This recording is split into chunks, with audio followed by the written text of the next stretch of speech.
Assalamualaikum warahmatullahi wabarakatuh. Hai semua, apa kabar hari ini? Di video kali ini saya akan membahas mengenai tes wawancara PPG Prajabatan dan juga memberikan beberapa informasi penting, serta kita juga akan membahas soal-soal yang telah keluar terkait tes wawancara PPG Prajabatan di tahun-tahun sebelumnya, berdasarkan dari rekan-rekan saya yang telah mengikuti PPG Prajabatan pada tahun sebelumnya dan telah dinyatakan lulus. Tetapi sebelumnya saya akan menginformasikan terkait pelaksanaan kegiatan wawancara PPG Prajabatan tahun 2022. Yang pertama yaitu satu orang kandidat akan diwawancarai oleh 2 orang dosen atau asesor. Yang kedua, waktu wawancara adalah 60 menit atau 1 jam per kandidat. Dan yang ketiga, pelaksanaan wawancara yaitu dilakukan secara daring atau melalui virtual meeting, baik itu Zoom meeting ataupun Google Meet.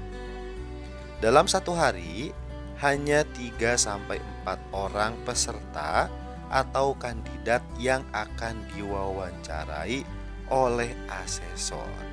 Nah, lalu pertanyaan-pertanyaan apa yang keluar pada tes wawancara tahun sebelumnya? Yang pertama adalah peserta diminta untuk memperkenalkan diri, seperti nama lengkap, alamat, usia, latar belakang pendidikan, serta jurusan PPG Prajabatan. Dalam hal ini adalah mata pelajaran PPG Prajabatan yang dipilih ketika peserta mendaftar PPG Prajabatan. Nah, dalam perkenalkan diri ini, peserta diharapkan untuk memperkenalkan diri sebaik mungkin, memperlihatkan kepercayaan diri dan juga optimis. Soal yang kedua yaitu menceritakan pengalaman di bidang pendidikan yang pernah dialami. Jadi nanti peserta diminta oleh 2 orang dosen untuk menceritakan pengalaman apa yang pernah dialami oleh peserta di bidang pendidikan yang pernah dialami. Misalnya pernah mengajar di mana, ataupun pernah magang atau PPL dan lain sebagainya. Silakan rekan-rekan mempersiapkan diri agar bisa memberikan jawaban yang sesuai dengan kenyataan atau fakta dan juga bisa menyampaikan jawaban dengan bahasa yang baik dan benar, karena penggunaan bahasa dalam wawancara menjadi poin plus agar peserta bisa lulus ke tahap berikutnya.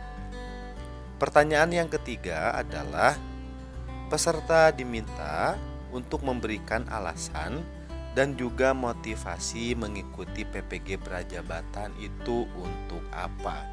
Nah, silakan persiapkan jawaban-jawaban dari sekarang. Yang keempat, peserta akan ditanya pengetahuan tentang PPG Prajabatan. Misalnya, PPG Prajabatan itu apa, diperuntukkan bagi siapa, persyaratannya seperti apa, dan seleksinya seperti apa. Nah, silakan Bapak, Ibu, dan rekan-rekan memperbanyak literasi terkait PPG Prajabatan itu seperti apa, dimulai dari pendaftaran sampai perkuliahannya seperti apa. Pertanyaan selanjutnya yang sering ditanyakan oleh dosen yaitu mengenai 4 kompetensi guru. Karena rekan-rekan yang mendaftar PPG Prajabatan kedepannya akan dijadikan guru dan ditempatkan oleh Kemdikbudristek, maka wajib mengetahui 4 kompetensi guru serta bisa menjelaskan keempat kompetensi guru itu dengan baik. Nah, saya berikan contoh 4 kompetensi guru adalah sebagai berikut. 4 kompetensi guru yang harus dimiliki oleh pengajar. Yang pertama adalah kompetensi pedagogik, yang kedua kompetensi kepribadian, Yang ketiga, kompetensi profesional, dan yang keempat, kompetensi sosial. Dan dari keempat kompetensi ini, Anda diminta untuk menjelaskan satu-satu sesuai dengan pemahaman Anda. Untuk itu saya sarankan Anda untuk banyak membaca dan juga mengetahui terkait empat kompetensi pedagogik ini, dan bisa disampaikan dengan bahasa Anda ketika nanti asesor atau dosen menanyakan pertanyaan ini. Jadi ketika menjawab pertanyaan semacam ini, jangan dengan bahasa yang textbook, tetapi harus dengan bahasa Anda sendiri. Pertanyaan tes wawancara berikutnya yaitu micro teaching. Nah, micro teaching ini muncul pada pertanyaan wawancara di tahun 2021. Nah, kala itu peserta melakukan wawancara secara offline atau tatap muka dengan dosen. Nah, untuk tahun 2022 ini apakah ada micro teaching atau tidak?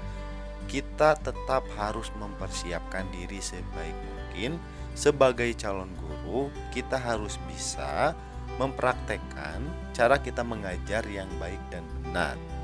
Nah, dan yang ketujuh, biasanya pertanyaannya mengenai peran guru atau peran kita sebagai guru di Indonesia itu seperti apa. Nah, semakin Anda bisa menjawab dengan luas dan juga tepat, maka kemungkinan Anda akan lolos ke tahap berikutnya. Saya sarankan siapkan mental sebaik mungkin ketika menghadapi tes wawancara ini, karena sebagian besar yang tidak lolos dikarenakan gugup ataupun takut menghadapi dosen ketika tes wawancara. Dan juga jangan lupa mempersiapkan diri sebaik mungkin dengan memperbanyak literasi dan juga informasi. Semoga berhasil. Terima kasih. Sampai jumpa.